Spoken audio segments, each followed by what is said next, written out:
हमने Simon commission के ऊपर देखा था। तो साइमन कमीशन का एक जो एस्पेक्ट था कि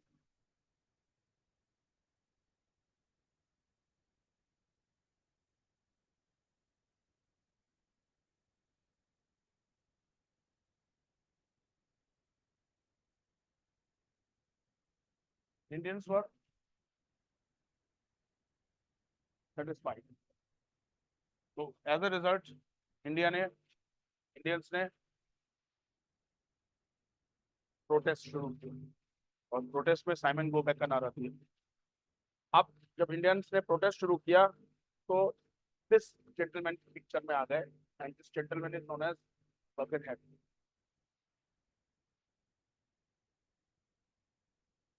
ही was SOS, secretary of states. Okay, secretary of state London में, मतलब इंडिया के इंचार्ज के minister, secretary of state for India. मतलब जैसे सपोज सपोज मतलब खुशफहमी रहने में क्या गलत है, इंडिया पाकिस्तान पर कब्जा कर ले और पाकिस्तान को एडमिनिस्ट्रेशन के लिए कोई मिनिस्टर अपॉइंट करे, तो दैट इज ऐसे ही इंडिया, ब्रिटेन ने तो इंडिया का कब्जा किया ही था। इंडिया को एडमिनिस्टर करने के लिए एक मिनिस्टर होता था, British MP, British cabinet minister, उसे कहा जाता है secretary of state for India. वो इंडियन, और उसके अंडर वॉइस रॉय आता। हाँ वॉइस अगर रिक्रूटमेंट नहीं, वॉइस अगर रिक्रूटमेंट तो एक कुछ कमेटी डिसाइड करती थी, पर viceroy directly secretary of state के under. Okay, Birken Birkenhead challenge.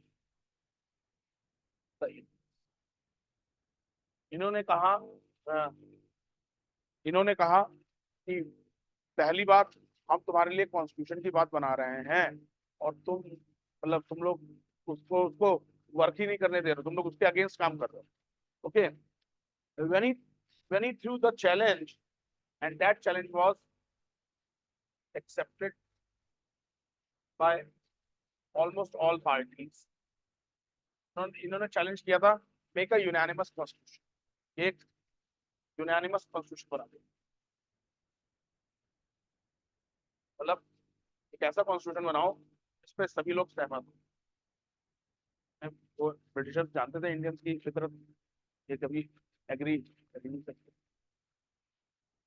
थे।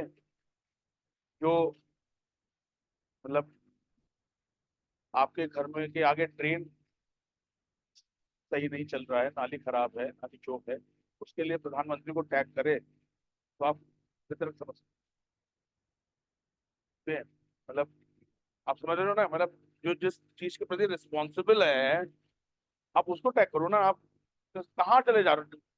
मोदी जी घर के आगे आपके लाइट नहीं जल रही है, नाली खराब है, मोदी जी तो ना सुनेंगे। इसके लिए आप पार्षद को पकड़ो या मेयर को टैग करो, he will listen to the thing. अब if you are tagging prime minister, तो he won't, it is not his responsibility कि घर के आगे आपकी नाली सही है नहीं सही। समझ में आएगा? तो वो ही न्यू वेरी वेल कि इंडियंस यूनानिमस कॉन्स्टिट्यूशन बना ही नहीं सकते। अब इंडियंस ने जोश जोश में एक्सेप्ट कर लिया, यस हम भी चैलेंज को झूठा करके दिखाएंगे, और हम यूनानिमस तुरंत आपके फेब 1928 में ऑल पार्टी कमेटी मीटिंग होती है। ऑल पार्टी कमेटी मीटिंग होती है। ओके, और ये डिसाइड किया जाता है कि हम एक कॉन्स्टिट्यूशन बनाने की कमेटी बनाएंगे। तो पहली मीटिंग फरवरी 1928 में होती है, नेक्स्ट मीटिंग होती है आपके मई 1928, और इस कमेटी के अध्यक्ष लिए चुने जाते हैं मोतीलाल नेहरू। और फिर कई और मेंबर्स हैं, मैं बता दूंगा। Okay, Sardar Baldev Singh, okay, M S Aney, और बहुत सारे थे मेंबर। ठीक, सुभाष चंद्र बोस चेयरमैन थे, मोतीलाल नेहरू। और मोतीलाल नेहरू ने ये पहली बार इंडियन कॉन्स्टिट्यूशन, एक तरीके से रफली इंडियन कॉन्स्टिट्यूशन ड्राफ्ट। ओके, तो पहले हम इतना देख लेते हैं, फिर उसके बाद 14 पॉइंट्स ऑफ जिन्ना आ जाते हैं। क्योंकि वो जो कॉन्स्टिट्यूशन ड्राफ्ट किया था वो जिन्ना को, क्योंकि उसमें सेपरेट इलेक्टोरेट्स नहीं थे, उसमें जनरल इलेक्टोरेट, कोई भी सीट पे कोई भी खड़ा हो सकता, ये चीज। तो Nehru report was the reversal of Lucknow Pact. Nehru report was the reversal of Lucknow pact. जो लखनऊ पैक्ट में इन कांग्रेस ने एग्री किया था, कांग्रेस 180 डिग्री टर्न कर गई नेहरू। फिर उसके बाद 14 पॉइंट्स जिन्ना के बाद जिन्ना और कांग्रेस कभी एक साथ आए नहीं, सिवाय एक इवेंट पे। वो इवेंट कोई बता सकता है? आगे का इवेंट, एक इवेंट में कांग्रेस और मुस्लिम लीग एक साथ आ गए, जब रॉयल इंडियन नेवी रिवोल्ट हुआ। Both protested side by side. हाँ हाँ, 46। तो रॉयल इंडियन नेवी रिवोल्ट में मुस्लिम लीग और कांग्रेस एक साथ आ रहे थे, बट कॉजेज अलग अलग। वो अपने मुसलमान लीडर्स, मुसलमान वो उसके लिए आ रहे थे, वो मतलब जनरल कांग्रेस वाले जनरल। क्लियर है? तो हेडिंग नलकास Nehru report, Nehru report.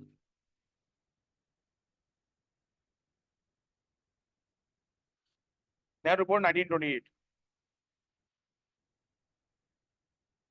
In the opposition to the appointment, in opposition to the appointment of Simon Commission, in opposition to the appointment of Simon Commission,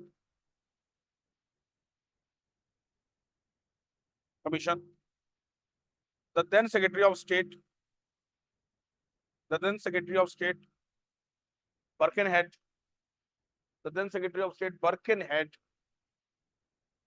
I hope यहाँ जितने बैठे हैं आप सेक्रेटरी ऑफ स्टेट समझ गए होंगे ना? Okay, then secretary of state Birkenhead challenge the Indians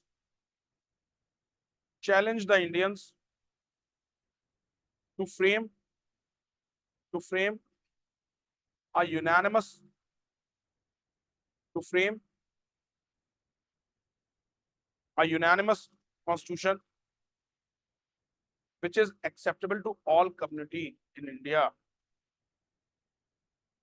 which is acceptable to all community in India.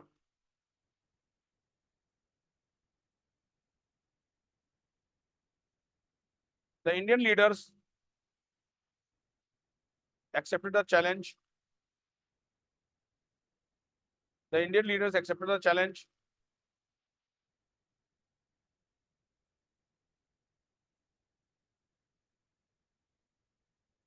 Accepted the challenge, and on 12 February 1928,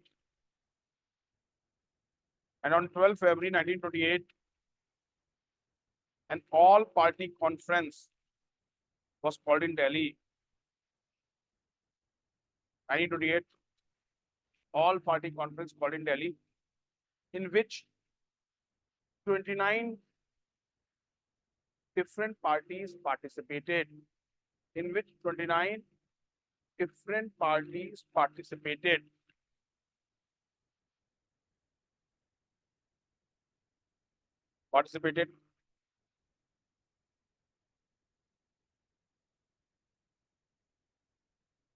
Which include Congress, Hindu Mahasabha, Muslim League, which include Congress,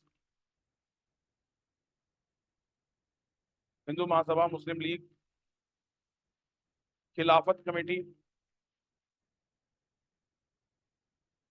Khilafat Committee,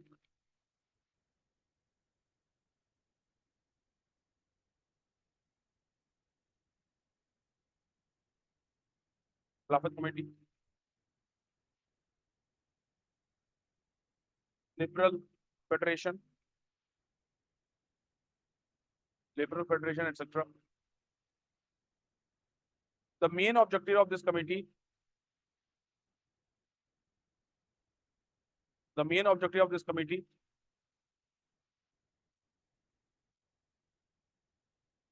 was to consider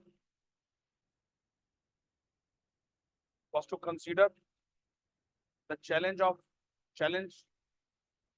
thrown by Birkenhead, was to consider the challenge thrown by Birkenhead,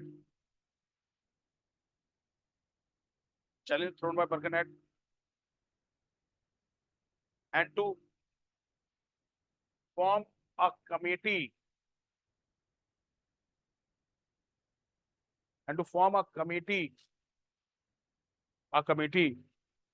to draft an acceptable constitution,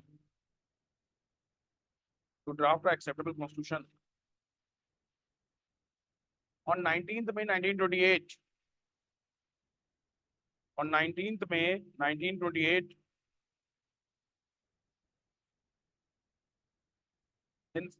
at Bombay,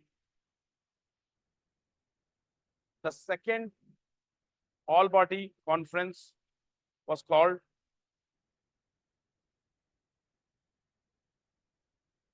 Second all-party conference was called,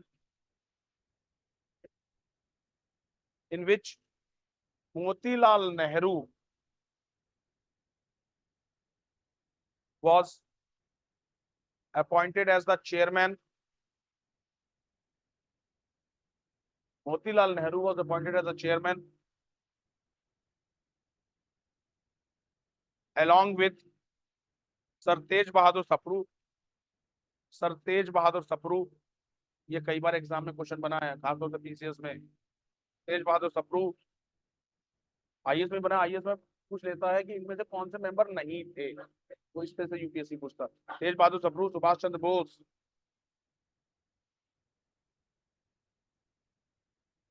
MS आणे, MS आणे,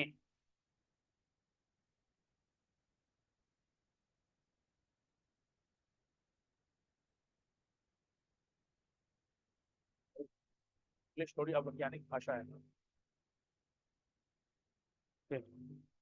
आणे, MS आणे, सरदार मंगल सिंह, अली इमाम, सरदार मंगल Singh, Ali Imam, G R Pradhan,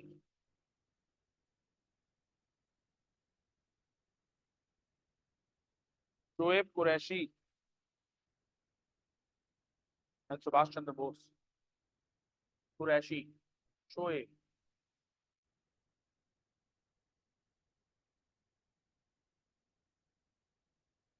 and Subhash Chandra Bose, ये इतने member थे। The main objective of the committee was to draft the proposed constitution. The main objective of the committee was to draft the proposed constitution.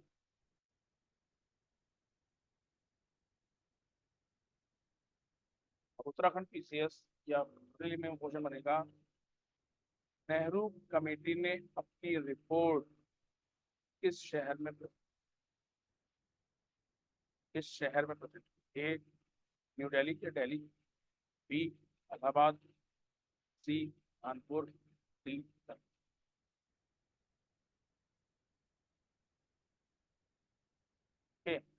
अब ये इस तरीके, ये सब चीज ध्यान रखिएगा क्योंकि क्लास देखो मैं बता रहा हूँ, मैंने आपको इससे पहले बता चुका, 79 से प्रीलिम्स चल रहा है सारे क्वेश्चन। अब वो ये सब जिसे कहते नहीं है, जो कोने में छुपे हुए क्वेश्चंस होते हैं ना, उससे उठा लिख लीजिए class. In the fourth session of all party conference, in the fourth session of all party conference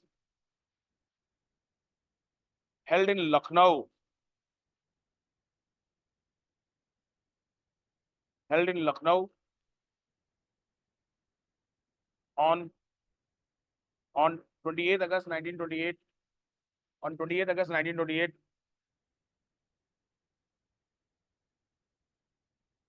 Nehru committee presented its report. Nehru committee presented its report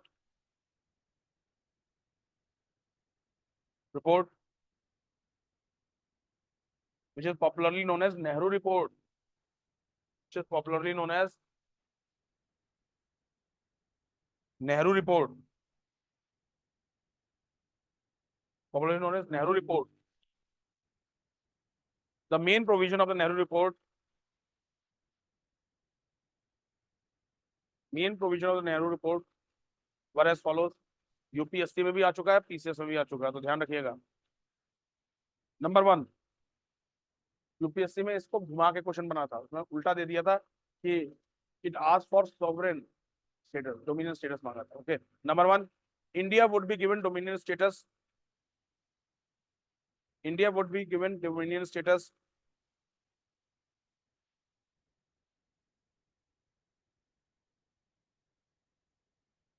this means independence within British Empire.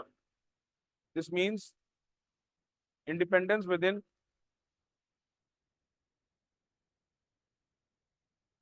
British empire,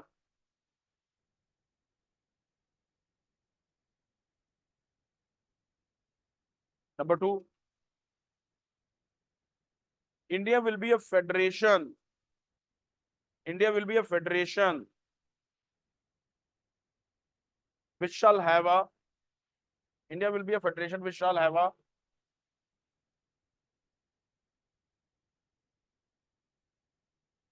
bicameral legislature, bicameral legislature। तो मेरे को मनु बस समझाएगी। मनु बेटा ये बताइए bicameral मतलब क्या होता है? नहीं मालूम। खुशबू?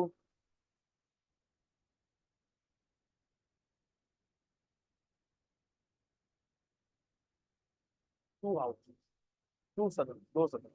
जैसे सेंटर में क्या है, लोकसभा और हाउस। स्टेट्स में क्या है, विधानसभा और विधान परिषद।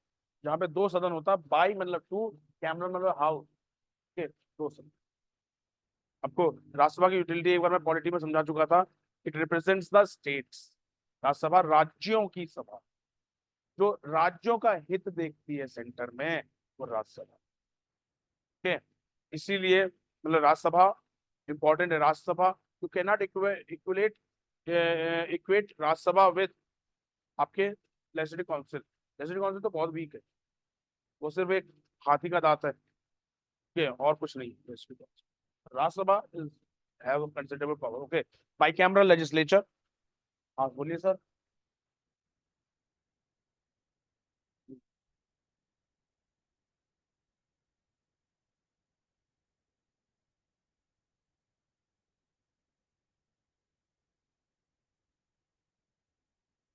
तब इस चीज में बात ही नहीं हुई।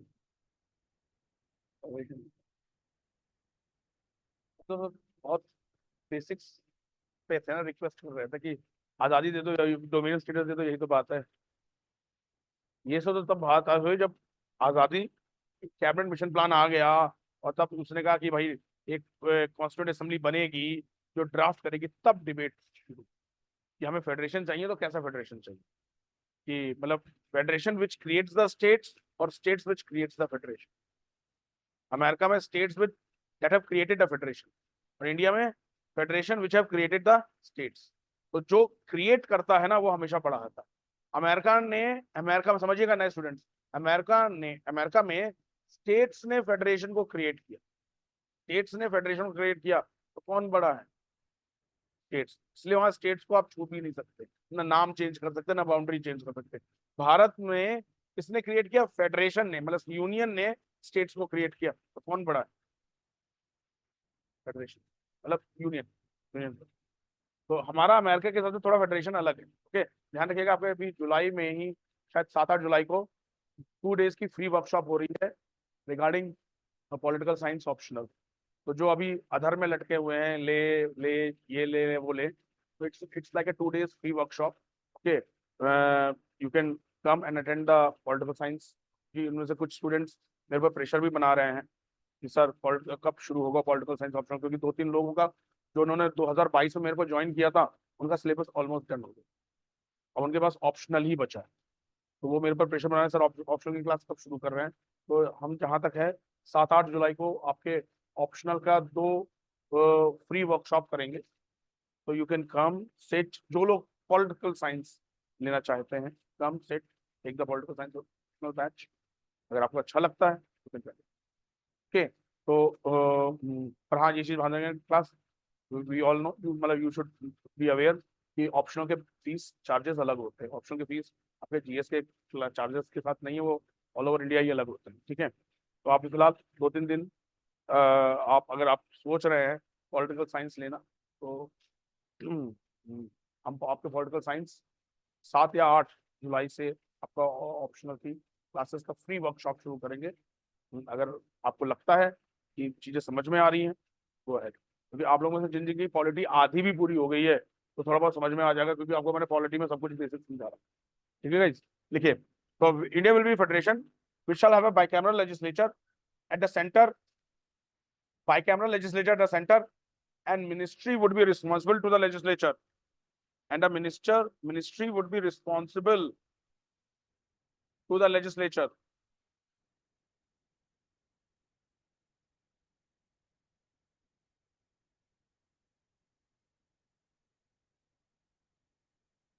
Next point. Governor General of India would be constitutional head of India. Governor General of India would be constitutional head of India.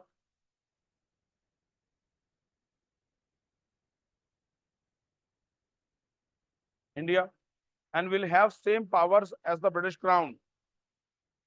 And will have same power as the British Crown.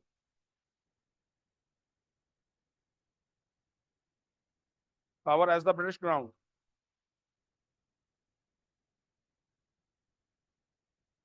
Next point. There will be no separate electorate, but general electorate.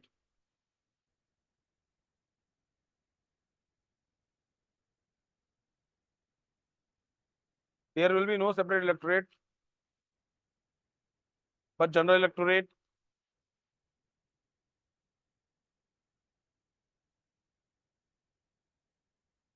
Next. The draft report also defined the citizenship and fundamental rights. Also defined the citizenship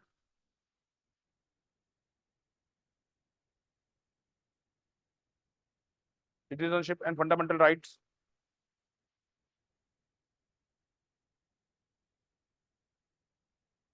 There was provision of adult universal suffrage. There was provision of adult universal suffrage.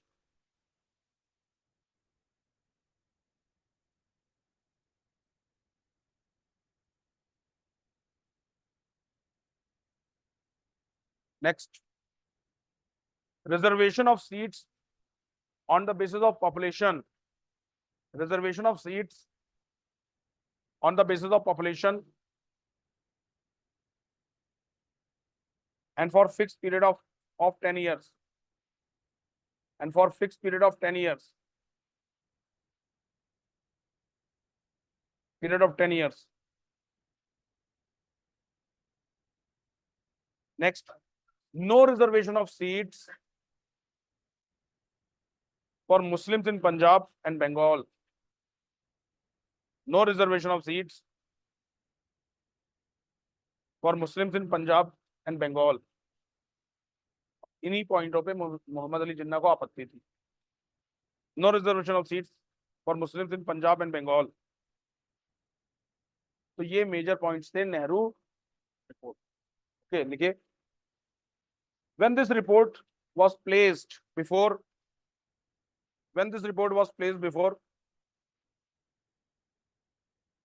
all party meeting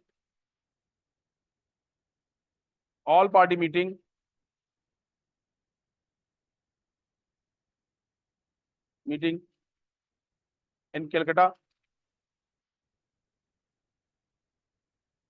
the Congress accepted report by majority vote.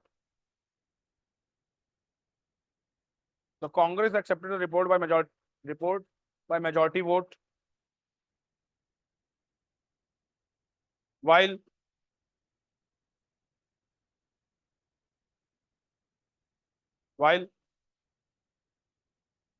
Muhammad Ali Jinnah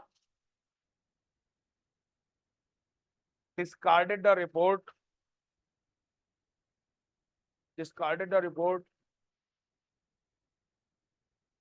and again joined hands with Aga Khan and Muhammad Shafi. And again joined hand with Aga Khan and Muhammad Shafi.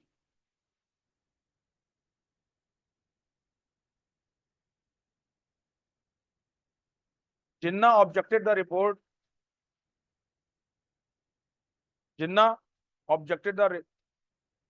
Report as violation of Lucknow Pact.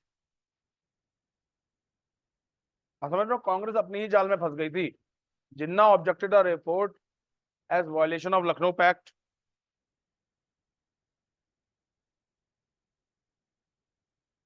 He wanted that communal electorate, communal electorate and reservation for Muslims, communal electorate and reservation for Muslims in Punjab and Bengal should be there. Reservation for Muslims in Punjab and Bengal should be there. On this issue, there was a deadlock.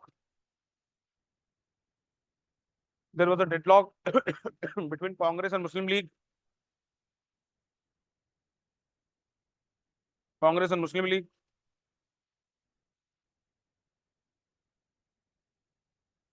और जब जिन्ना ने अपना राग अलापा तो action का reaction तो होता ही है।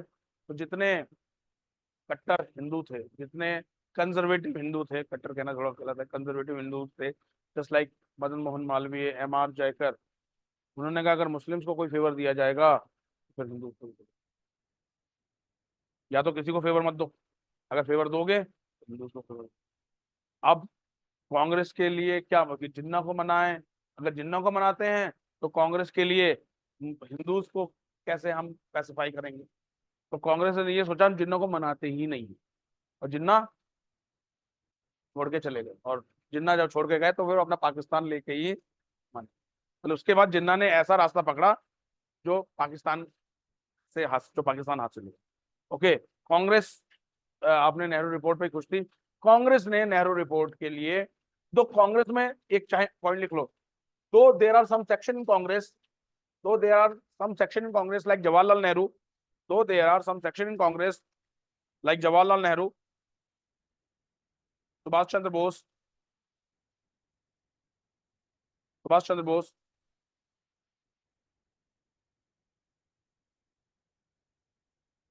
सत्यमूर्ति भक्त,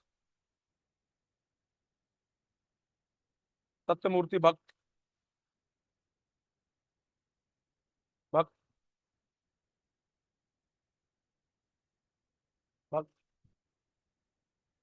they wanted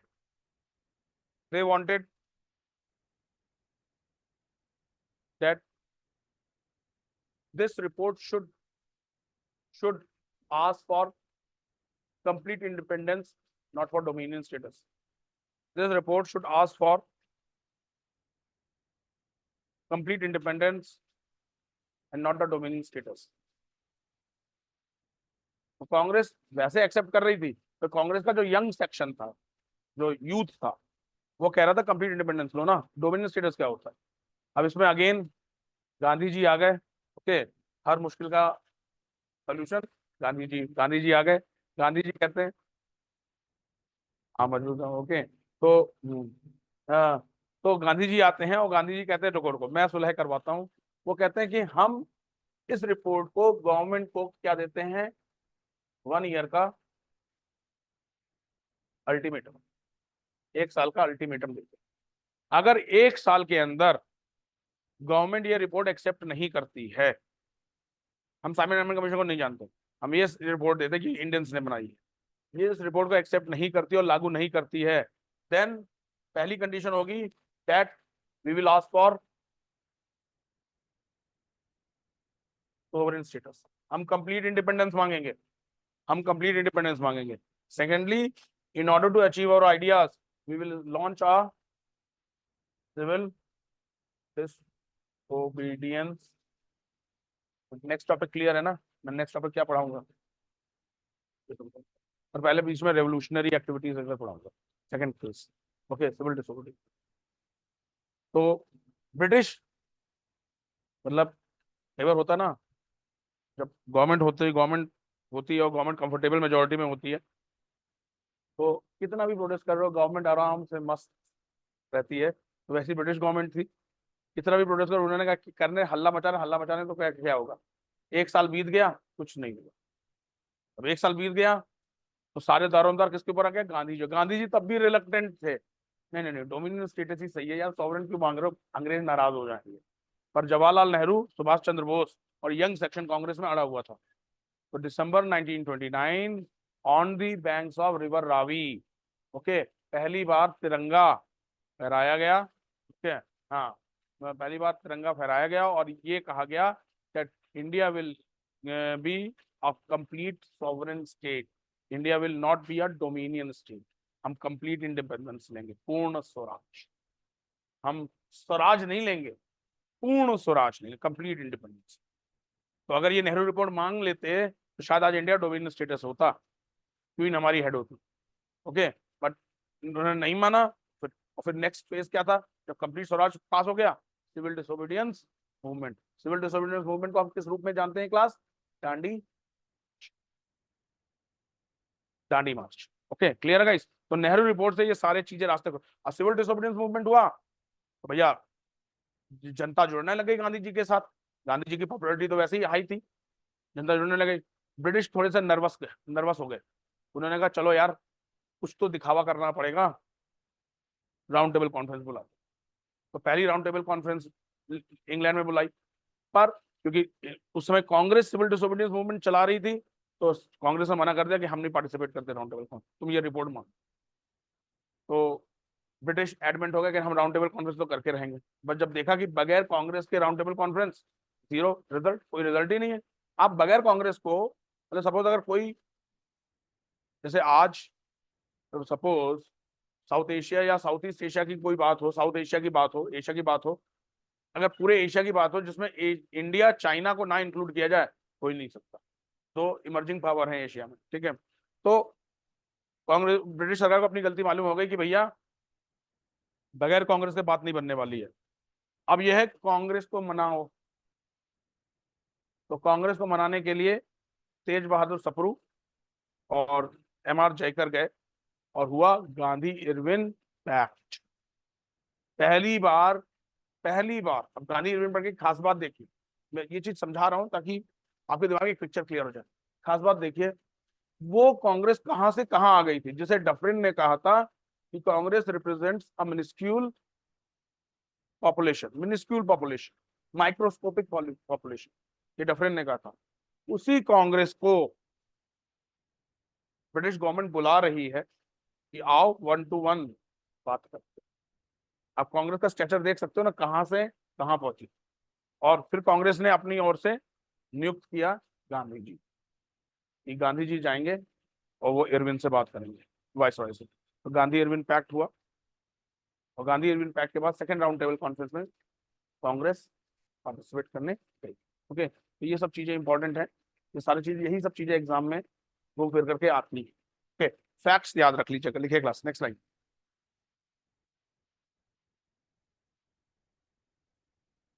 next paragraph.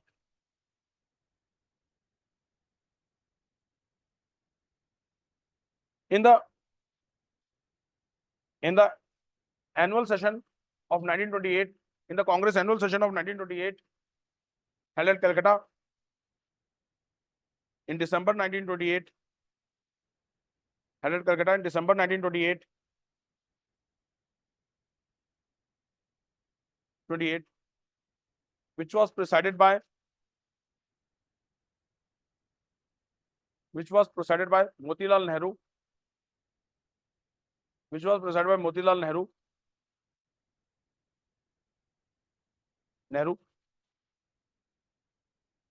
It was decided that the Congress will give 1 year ultimatum to British government. That Congress will give 1 year ultimatum to British government to accept the report. 1 year ultimatum to British government to accept the report. Otherwise,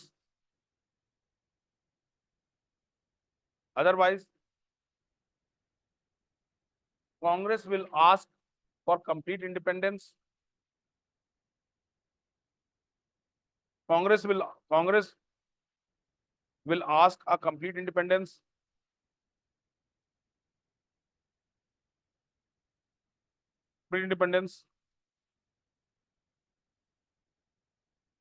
And will launch a civil disobedience movement.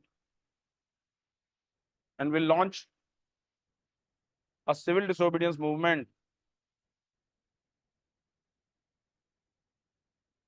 movement to achieve so. To achieve so. The government, however, not accepted the report. The government, however, not accepted the report.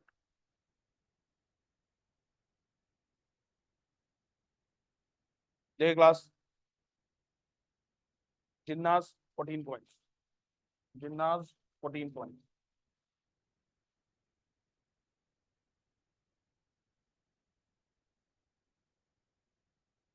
Jinnah's 14 points.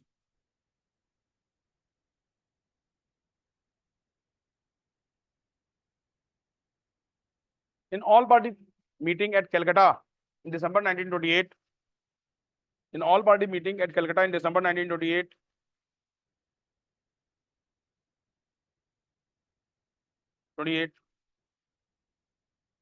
Muhammad Ali Jinnah moved certain amendments.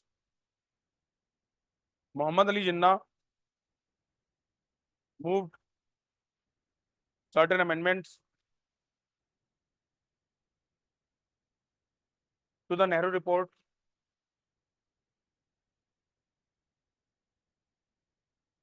But these amendments were rejected by the Congress. These amendments were rejected by the Congress. As a result, Jinnah left the conference. These amendments were rejected by the Congress. As a result, Jinnah left the conference and within few weeks,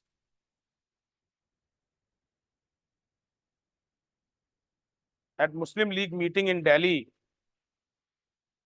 Muslim League meeting at Delhi on 28th March 1929, on 28th March 1929, he put forwarded 28th and on 28th March 1929, Muslim League meeting in Delhi, 28th March 1929, he put forwarded his 14 points.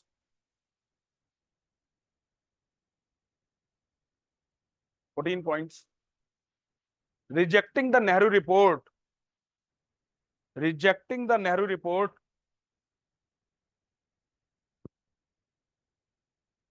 Jinnah said that no scheme for the future government of India, no scheme for the future government of India would be acceptable.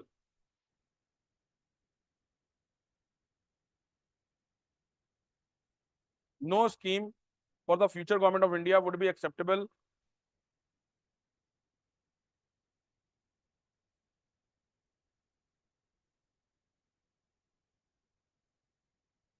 Acceptable to Muslims until unless these 14 points are included. These 14 points are included.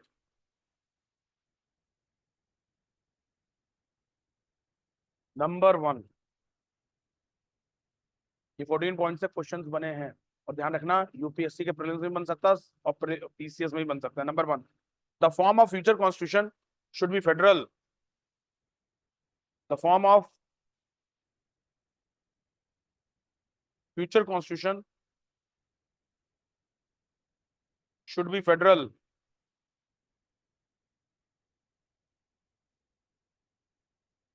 Should be federal with residuary power vested in the provinces. With residuary power vested in the provinces. और इस समय residue power किसके पास है? Centre के पास. जैसे ideal federation में states के पास ही होती है, पर भारत में, क्योंकि भारत में इतनी विभाजनकारी शक्तियां हैं, जो देश इतनी सोचती हैं, क्षेत्रवाद बहुत ज्यादा है. और क्षेत्रवाद कब पृथक देशवाद बन जाएगा? कनाडा में देख लो, कनाडा में रह करके अलग खालिस्तान के सपने देखते हैं। क्षेत्रवाद कब अलग देश मांगने लग जाएगा? इसीलिए क्लास हमारे क्या सेंटर बहुत स्ट्रांग, सेंटर इसलिए स्ट्रांग है क्योंकि अगर सेंटर स्ट्रांग होगा तो देश एक रहेगा। सेंटर अगर वीक है ना, देश, भारत में इतनी डिवाइसिव टेंडेंसी, मतलब काफी ऐसे बुद्धिजीवी लोग हैं, वैसे उन्हें बुद्धिजीवी नहीं कहना चाहिए, बुद्धिजीवी समझते हैं इंटेलेक्चुअल, ओके, जो अपने ज्यादा इंटेलेक्ट दिखा दिखा करके भारत के, मतलब वो कहते हैं पीपल्स चॉइस होनी चाहिए, पीपल्स चॉइस होनी चाहिए। जिन पीपल्स को सही से लिटरेसी नहीं है, जिन्हें कुछ ज्यादा सोच समझ का नहीं है, आप कैसे हम उनके चॉइस को दे सकते? विजडम ही नहीं है देखो। उन्हें बस 5 किलो चावल दे दो, फ्री में कुछ दे दो, वो सब आपके साथ एग्री हो जाएंगे। फैक्ट है, मतलब भाई डिसीजन लेने का आपको पास फ्यूचर प्लान होना चाहिए कि अगर मैं ये डिसीजन लूंगा इसका रिप्रिकॉशन क्या रहेगा। मतलब आपने चुना कि मैं सिविल सर्विस करूंगा, तो इसका एक लॉन्ग टर्म रिप्रिकॉशन रखता है, अभी नहीं मालूम चलेगा, 5-6 साल बाद मालूम चलेगा। अब 5-6 साल बाद या तो आपने डिसीजन को अप्रिशिएट कर रहे होगे आप लोग, या अपने डिसीजन को रिग्रेट करो। अभी मैं कह रहा हूँ कितनी मेहनत कर लो कि अप्रिशिएट करो। अगर सही से मेहनत किया तो 5-6 साल बाद जरूर अप्रिशिएट कर रहे हो, और नहीं तो रिग्रेट करो। Are you getting my point? Civil service एक ऐसी लाइन है कि इट विल, अगर आप सही से तैयारी करोगे, it will definitely break you यार, it will definitely break you, क्योंकि आपका मेन स्ट्रीम से चीजें ही कट जाती है। आप मेन स्ट्रीम में रहते ही नहीं हो लाइफ में, आप बस, लोगों को लगता है कि हाँ भाई ये है, सुबह ब्रेकफास्ट मांगता है, दोपहर में खाना मांगता है, और रात में डिनर मांगता है, क्योंकि आप एक अलग ही दुनिया में रहते हो। और उसके अगर आपकी ये लाइफ नहीं चल रही है ना, 5-6 साल आप रिग्रेट करोगे कि मैंने सिविल सर्विस का डिसीजन लिया, इससे अच्छा था मैं वन डे एंड एग्जाम कोई करता है। फैक्ट है। अगर ये चीज नहीं कर रहे, क्योंकि बिकॉज ये लाइन ऐसी नहीं है बेटा कि हम घूम भी लेंगे, हम घूम भी, अरे क्या मौसम हुआ है, इसमें तो सहस्त्रधारा गजब होगा, या गुच्चू पानी बहुत अच्छा होगा, भूल जाओ, ये एग्जिस्ट भी करती है चीजें, because competition is dead tough. आपको लगे कि जब आप जैसे ही आप इंजॉय के लिए निकलो, तो आपको अगर गिल्टी फील होने लग जाए, बस you are a true aspirant. पर वो गिल्टी फील होता ही नहीं है, क्यों को नार, है ना? ये देख ले, आज इंजॉय कर लेते, कल से होगा। ओके, तो वो चीज है, तो कहने का मतलब ये है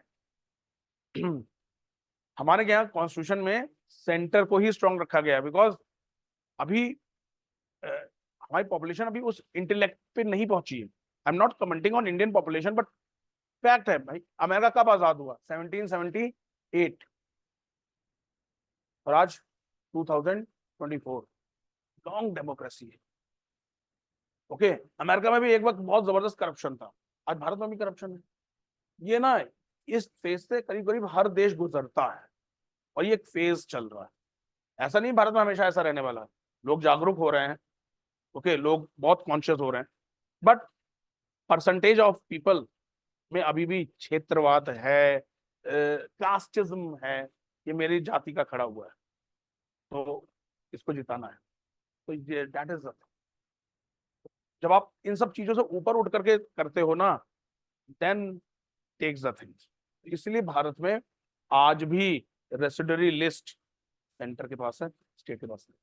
okay, point number 2, all uniform measures of autonomy, all uniform measures of autonomy shall be granted to provinces. All uniform measures of autonomy shall be granted to provinces. Number 3, all legislatures in the country, all legislature in the country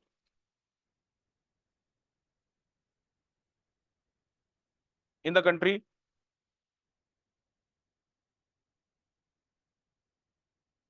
and other elected bodies shall be constituted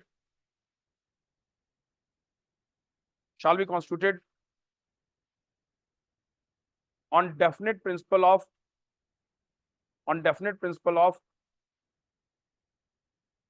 adequate and effective representation adequate and effective representation of minorities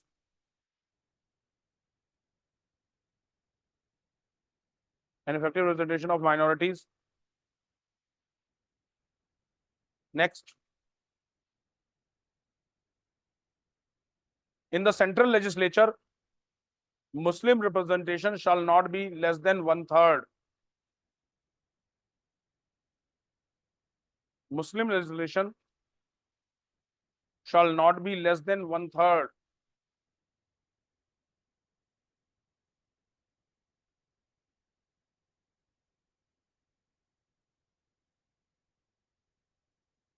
Next, representation of communal group shall continue. Representation of communal group shall continue by separate electorates.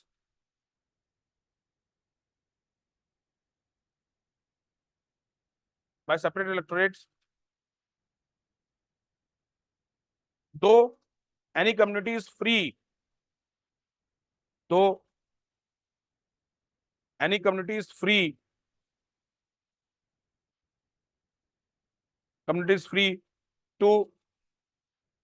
abandon its separate electorate in favor of joint electorate. Is free to abandon separate electorate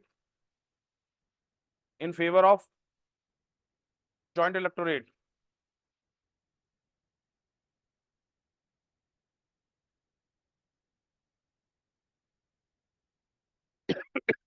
Next, any terrestrial redistribution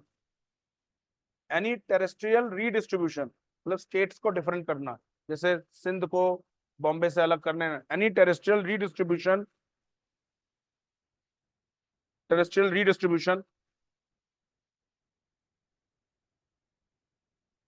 should not be affected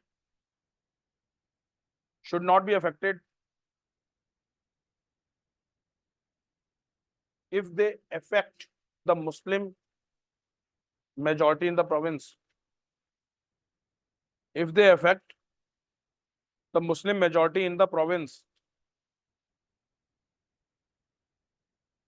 मतलब हर चीज में उन्होंने अपनी security कर रखी थी कि आप इस तरीके से नहीं रिडिस्ट्रीब्यूट, किसी भी स्टेट को कम छोटा बड़ा ऐसा नहीं कर सकते कि मुस्लिम मेजॉरिटी कम हो जाए, मतलब मुस्लिम मेजॉरिटी इंटैक्ट होनी चाहिए.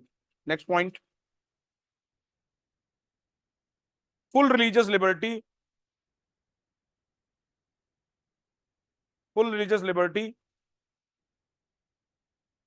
and education shall be guaranteed to all communities. Full religious liberty and education shall be guaranteed to all communities. Next point, the constitution should embody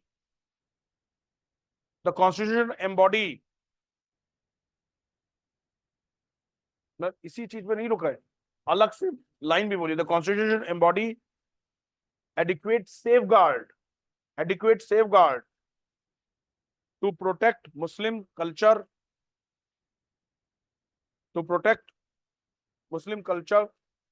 language, education,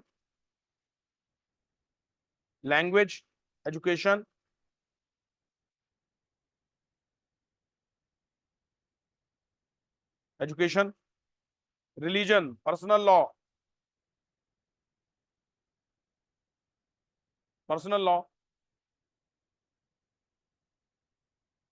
Next, no cabinet, either central or provincial,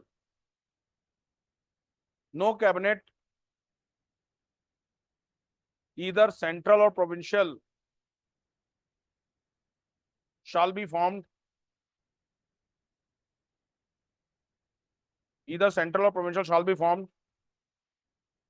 without there being at least without there being at least one third without there being at least one third of Muslim ministers, पूरी तरीके one third of Muslim ministers. तो अगर हम एक को देते तो बाकी माइनॉरिटीज एक भी लेते। आप समझ रहे हो ना क्लास, इस तरीके से ये चीजें हुई थी मतलब। और इस आग में घी डालने का काम ब्रिटिश करते।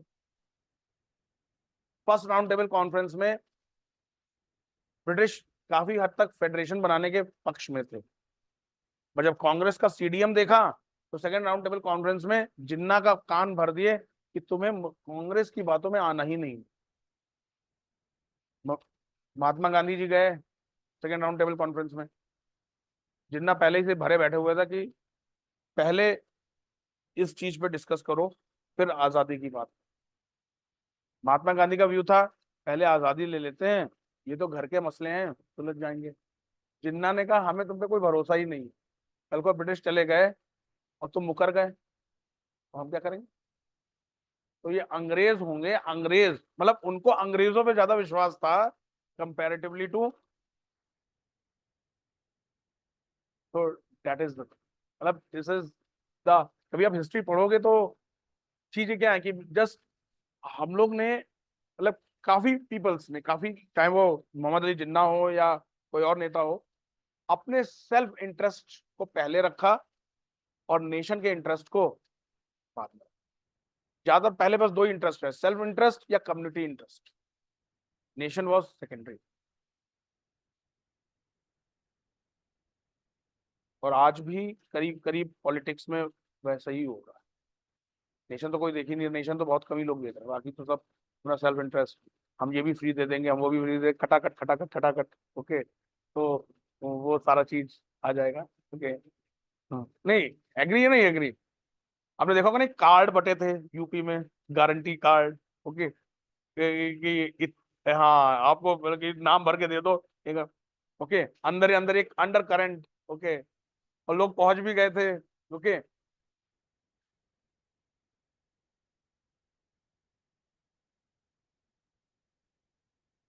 इसी तरह की बातें आधे ज्यादा जनता पढ़ती नहीं है।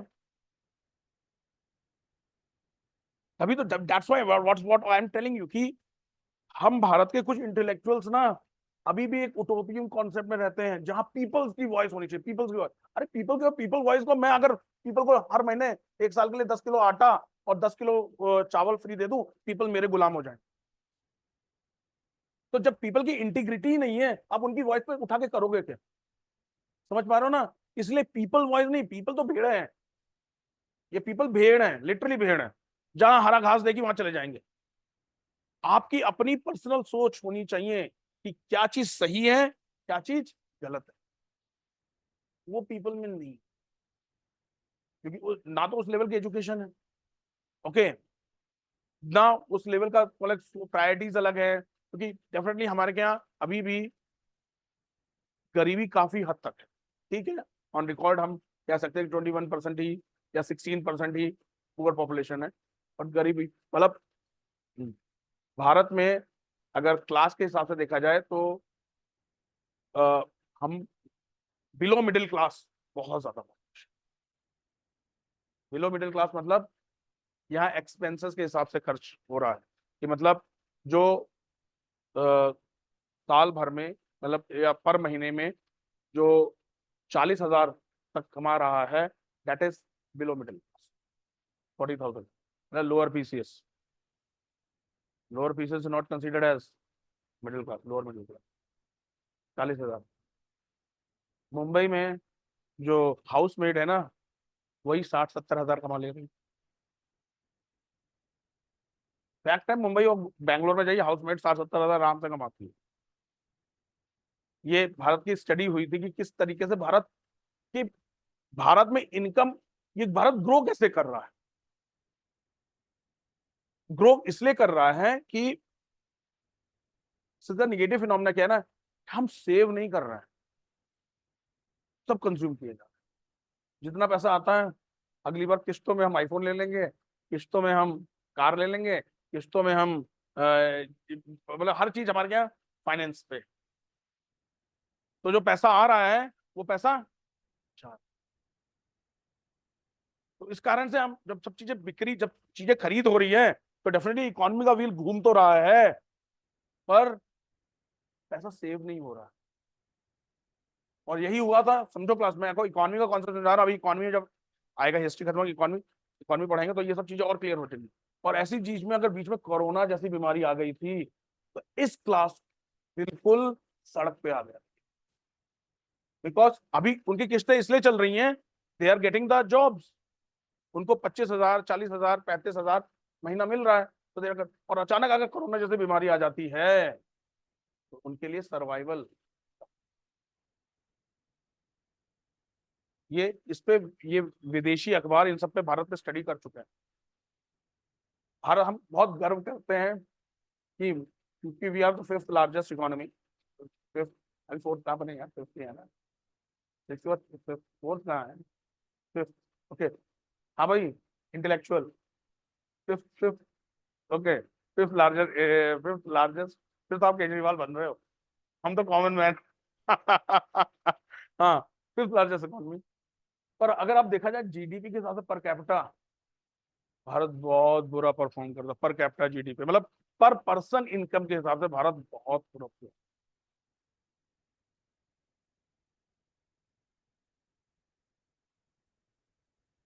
तो एवरेज में बहुत, तो बहुत सारी चीजें हैं कि हमें एक पिक्चर दिखाई जाती है, दूसरी पिक्चर हम देखते ही नहीं। ओके, और चाहे सर विश्वगुरु कह लो, पर अगर कंडीशन देखा जाए तो 1947 से हम काफी अच्छा, बहुत प्रोग्रेस किया है। ओके, पर तो ये चीज है, ये इसीलिए जो कहा ना कि जो आप बोल रहे थे ना कि अभी भी ऐसी सेपरेटिस्ट बातें सुनाई देती हैं, और सुनाई देती हैं। मैं भी जब न्यूज में सुनता हूँ ना, गुस्सा भी आता है, दुख भी लगता है, और हंसी भी आती है कि क्या यार, मतलब आज भी जिन्ना के प्रोटोटाइप आज भी मौजूद हैं भारत के, और ओपनली प्रेस कॉन्फ्रेंस करते हैं। तो ये क्या है, मतलब आप भारत 1947 में आजाद हुआ, आज भी जिन्ना की उसी टाइप की ये सारी बातें चलती।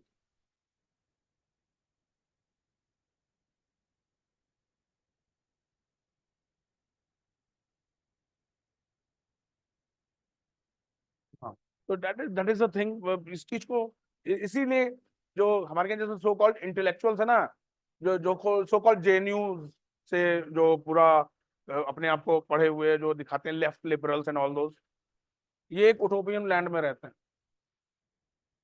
ये सोचते हैं कि जनता की आवाज, जनता की आवाज, तो जनता की आवाज तो किसी भी चीज है। आज हमने सुना होगा ना, कर्नाटक गवर्नमेंट ने एक कमेटी बनाई है, एक प्राइवेट फर्म को हायर करके हुए, कि जो इतने सारे वादे कर दिए हैं उस वादे को पूरा कैसे किया जाए। अभी अभी मैं टाइम्स नाउ में डिबेट सुन करके आया हूँ। ओके, वहां पे कर्नाटका भाई बहुत सारे वायदा कर दिए थे कि बस किसी तरह हमें सत्ता दे दो। अब उन वायदों को पूरा करने के लिए क्या चाहिए, तभी तो 3 रुपए पेट्रोल बढ़ाया वहां पे, आपने देखा होगा ना, खटाखट खटाखट प्राइस बढ़े थे 3 रुपए। ओके, सॉरी, मतलब आप लोग लगता है कुछ पसंद नहीं आ रहा, सॉरी। ओके, 3 रुपए बढ़े थे नहीं, इलेक्शन के बाद। मेन चीज थी कि how to fulfil the promise, promise कैसे फुलफिल किया जाए। 3 रुपए पर लीटर उन्होंने बढ़ा दिया दाम। इसके बाद आज की न्यूज ही देख के आया हूँ टाइम्स नाउ में, उसके बाद उन्होंने एक प्राइवेट फर्म को हायर किया है to suggest the government how to fulfil the promise, क्योंकि उन्हें भी मालूम है इस प्रॉमिस को फुलफिल करने के लिए बहुत बड़ा बजट चाहिए। अब आप सोच सकते हो ना, जो कहा गया कि हम 1 लाख रुपए पर व्यक्ति पर महिला को देंगे, कितना पैसा आएगा भाई, कहाँ से आएगा पैसा, पैसा आएगा कहाँ से। आप सोच लो, 1 लाख पर व्यक्ति, एक पर साल, पर प्रदेश में ही दे रहे हो, स्टेट कंगाल हो जाएगा। या तो फिर वही करो हर चीज में जितना, जैसे इफ यू, मैं आपको इकोनॉमी में पढ़ाऊंगा कि जब 80s की बात है, 80s की बात है, कुछ स्लैब ऐसे थे जहां पे 100% इनकम टैक्स लगता था। इंदिरा गांधी के गवर्नमेंट के समय 100% इनकम टैक्स। अगर आपकी इनकम एक लेवल के होगी तो 100% इनकम टैक्स देना पड़ेगा। मतलब जितनी इनकम है उतना ही। अब आप सब, अब देखो मैं इसको बॉलीवुड की मूवी समझाता हूँ तो आसानी से समझो। आपने कभी बॉलीवुड की मूवीज देखो 70s की, विलेन के पास एक सीक्रेट चेम्बर होता था, खास होता अजीत टाइप का विलेन, वो दरवाजा खुलता था, सीक्रेट चेम्बर खुलता था, उसमें नोट्स रखे रहते थे, नोट, तो लोग छुपाते थे पैसा। अब बताओ 100% इनकम टैक्स इसी तरीके से होगा। अब इससे क्या हुआ, लोग पैसा चोरी करने लग गए। भाई सिंपल बात है, जो अगर एंटरप्रेन्योर मेहनत कर रहा है, एंटरप्रेन्योर अपने उससे करा रहा है, तो कहेगा हम उस पैसे का करेंगे क्या अगर हम पैसे को यूटिलाइज नहीं कर पाएंगे। तो गवर्नमेंट, फिर उसके बाद जब रिफॉर्म्स हुए तो ये कहा गया कि इनकम टैक्स स्लैब को कम करो। जब इनकम टैक्स स्लैब को कम करें, इनकम टैक्स के रेट को कम करो, इनकम टैक्स को रेट को कम करेंगे तो लोग रेडिली इनकम टैक्स देंगे। अगर टैक्स रेट लो है तो भी गवर्नमेंट की इनकम लो रहती है, और टैक्स रेट हाई है तो भी गवर्नमेंट की इनकम लो ही रहती है, क्योंकि लोग चोरी करते हैं। तो टैक्स रेट ऑप्टिमम, ये इकोनॉमी का कॉन्सेप्ट है, टैक्स रेट ऑप्टिमम लेवल होना चाहिए, और इसे कहते हैं लेफर कर्व। अर्थर अर्थर लेफर ने किया था Laffer curve. Tax rate optimum होना चाहिए। ऑप्टिमम मतलब न कम न ज्यादा, पार्ले क्रैक जाते, थोड़ा मीठा थोड़ा सॉल्टी, ओके, न कम न ज्यादा। मतलब समझिए समझिए इस चीज को, इस चीज को ऐसे समझेंगे तुरंत समझ में आएगा। टैक्स रेट ऑप्टिमम हो जाए, ये किसने कहा था, ये अर्थर लेफर ने कहा था। लेफर कर्व करते हैं कि टैक्स रेट ऑप्टिमम लेवल पे होना चाहिए। अगर कम रखोगे तो गवर्नमेंट की इनकम कम होगी, और ज्यादा रखोगे तो भी गवर्नमेंट की इनकम कम होगी। क्यों कम होगी, लोग चोरी करेंगे। अब बताओ 100% टैक्स रखोगे तो फिर तो वो तो हो गया, अमीर अमीर बनेगा ही नहीं, और सब लोग क्या रहेंगे, गरीब। और फिर तुम नारा दोगे गरीबी हटाओ। मतलब बहुत घाल मेल है बेटा, जितना पढ़ते जाओगे ना तो आपको पॉलिटिशियंस का असल चीज रूप पता चलता जाएगा, ये जनता को कितने प्यार से बेवकूफ बनाते हैं। ओके, आप कह रहे हो कि हम 1 लाख रुपए देंगे, जनता के पास पैसा आएगा, जनता खर्च करेगी, तो वो 1 लाख रुपए लाओगे कहां से, लाओगे तो कहां से लाओगे, टैक्स ही तो लाओगे। मतलब हम और आप जो मिडिल क्लास हैं, हमको तो, हम लोग को तो बिल्कुल तबाह करो, हम लोग को भी गरीबी के नीचे ले आएंगे।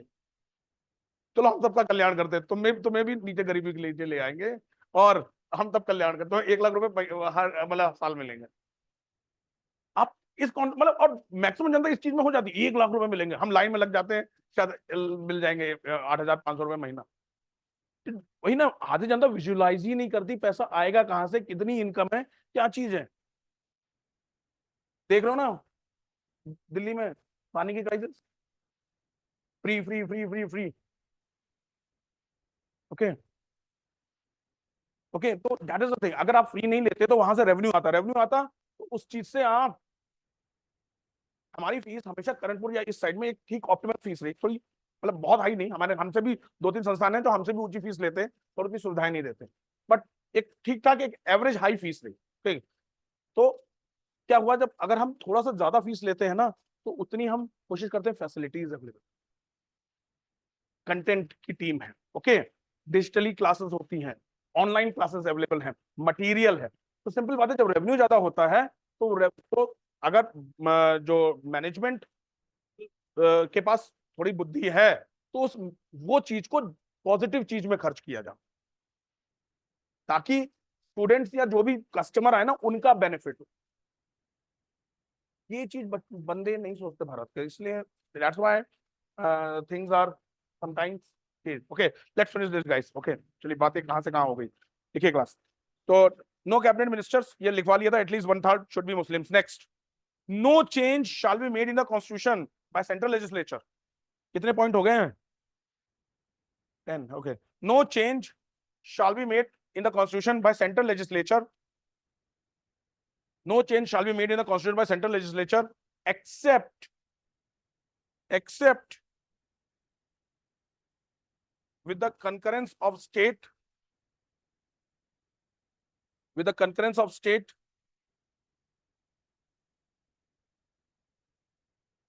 state constituting the Indian federation, constituting the Indian federation. और आज क्या है, स्टेट से बस फॉर्मल हाँ ली जाती है, 50% स्टेट एग्री हो, कॉन्स्टिट्यूशन चेंज हो जाएगा। ओके, नेक्स्ट,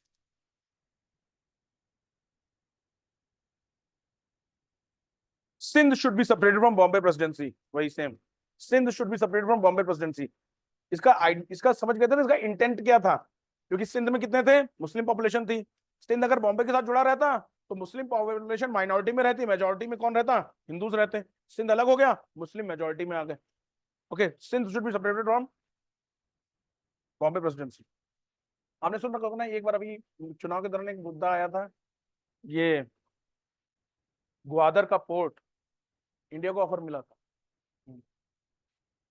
और तब हमारे फर्स्ट प्राइम मिनिस्टर ने मना कर दिया कि नहीं नहीं नहीं नहीं, हम नहीं लेंगे। ओके ओके, कराची में हिंदूज की मेजोरिटी थी, हिंदूज और पारसी की मेजोरिटी थी। ओके, बट वही after the partition things change. Okay, next, reform should be made in NWFP, reform should be made in NWFP. I hope MWFP का फुल फॉर्म जानते होंगे, north western frontier province and Baluchistan, and Baluchistan. Provision should be made in the constitution, provision should be made,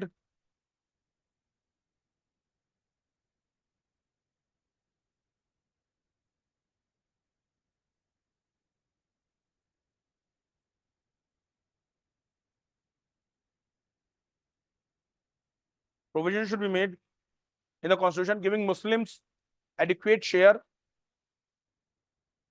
adequate share in all India service, all India service, local self governing bodies, local self governing bodies,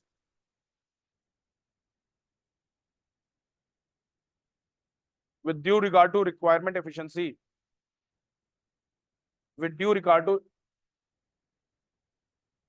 adequate share in all India service, all India service जैसे IAS हो गया। Okay, all India service, local self governing bodies,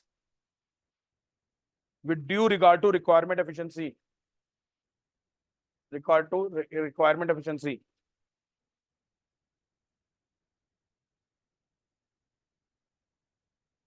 13 हो गए ना, 14 last लिख लीजिए। No bill or resolution or any part thereof, no bill or resolution or any part thereof, or any part thereof shall be passed in any legislature, shall be passed in any legislature if 3/4 of the members of any community, 3/4 of the members of any community, 3/4 of the members नहीं पूछ कह रहा है, total members, किसी समुदाय के 3/4 member, 3/4 of the members of any community in that particular body opposes the bill, in that particular body opposes the bill। तो ये थे जिन्ना के 14 पॉइंट्स। अब जिन्ना ने यहाँ पे वो चीज फेंकी जिससे भारत में कम्युनलिज्म बढ़ने लग गया, मतलब मुस्लिम्स एक तरफ होने लग गए। कांग्रेस थोड़े से नर्वस हो गए कि इस मुस्लिम्स का एक तरफ मुस्लिम लीग की ओर जाने से वो क्या करें, बद मत करो। एक छोटा सा एक्स्ट्रा पॉइंट, जैसे 3 दिन आपको मैंने 3 एक्स्ट्रा पॉइंट्स लिखवाए थे, Muddiman committee, Butler committee, next heading डाली का नेशनलिस्ट मुस्लिम पार्टी। किताबों में आपके है नहीं ये सब किताबें, nationalist Muslim party, nationalist Muslim party.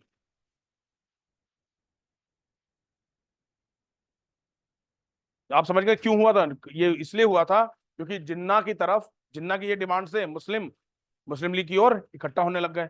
अब कांग्रेस को लग गया कि ये तो बात गड़बड़ हो जाएगी, तो हमें राष्ट्रवादी मुस्लिम चाहिए, तो इसलिए नेशनलिस्ट मुस्लिम पार्टी कांग्रेस के बैक सपोर्ट से बनी। कांग्रेस सामने नहीं आ रही थी पर डेफिनेटली जानते थे कांग्रेस का इसका बैक सपोर्ट है। ओके, लिख लीजिए, the rise of nationalist Muslim as an organised group, the rise of Nationalist Muslim as an organized group was first witnessed on 29 July 1929. On 29 July 1929, when a group known as Congress Muslim Party, when a group known as Congress Muslim Party, क्या छूट गया? Yes, क्या छूटा? 29 जुलाई 1929, 29 जुलाई 1929, when a group known as Congress Muslim Party or Nationalist Muslim Party was formed at Bombay.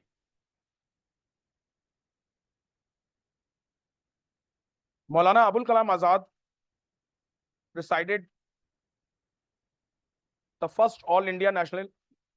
Maulana Abul Kalam Azad presided first All India Nationalist Muslim Conference. All India Nationalist Muslim Conference. All India Nationalist Muslim Conference at Allahabad. At Allahabad, to develop nationalism among Muslims.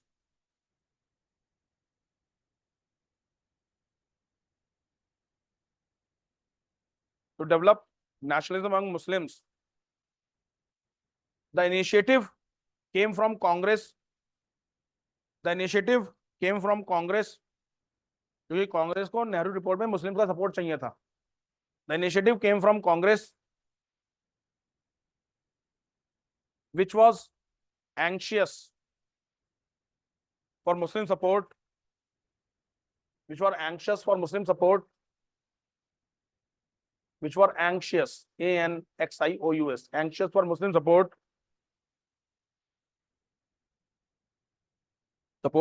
regarding the Nehru report.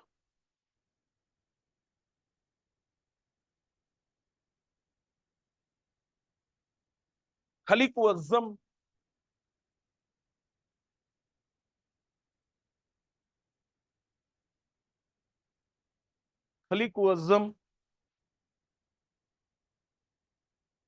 Dr. Sheikh Muhammad Alam, Dr. Sheikh Muhammad Alam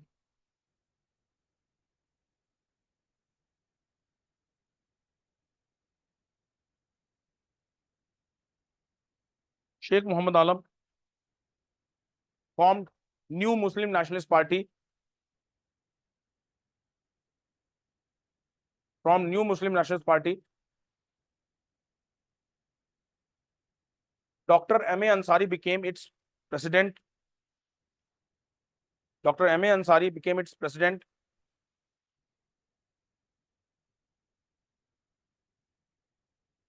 Became its president.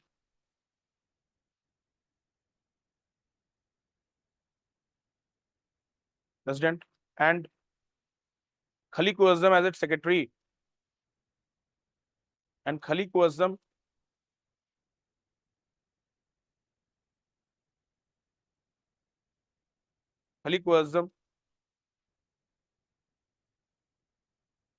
as its secretary. Though Maulana Abul Kalam Azad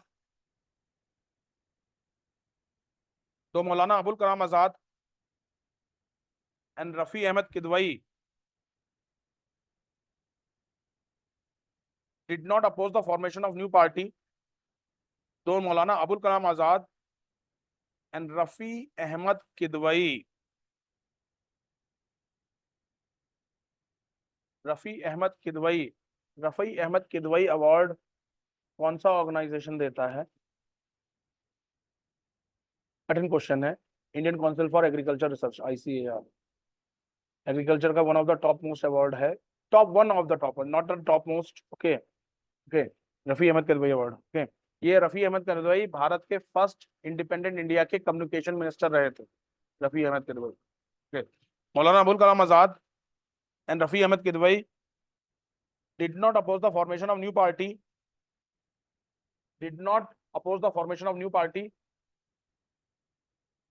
But they kept themselves aloof from it.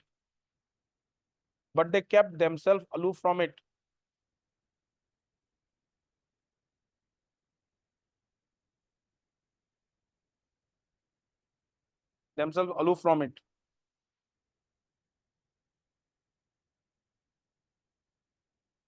Aloof from it. देखिए, almost simultaneously there was emergence in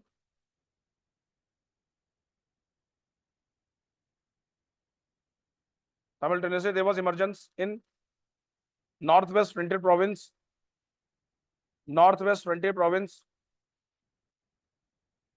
frontier province. ये जहाँ का आफरीदी है, Shahid Afridi, NWFP आपके, जहाँ पे पुरानी आपके जहाँ जहाँ पे पुरानी यूनिवर्सिटी इंडिया की तक्षशिला थी, तक्षशिला के खैबर पख्तूनख्वा के इलाका का okay, north west frontier province, वही खैबर पख्तूनख्वा ही इलाका है, north west frontier province of खुदाई खिदमतगार्स, किसने बनाई थी? खुदाई खिदमतगार, खान अब्दुल गफ्फार खान, खुदाई खिदमतगार्स, खुदाई लिख लेंगे ना, खुदाई मैं लिख दे रहा हूँ,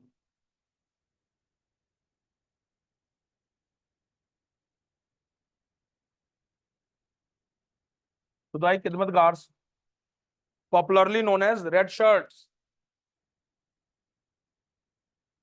फ्लैग नहीं, red shirts, popularly known as red shirts by Khan Abdul Ghaffar Khan, by Khan Abdul Ghaffar Khan, by Khan Abdul Ghaffar Khan in 1929। Khan Abdul Ghaffar Khan gave great boost to nationalist Muslim cause, gave great boost to nationalist Muslim cause, to nationalist Muslim cause।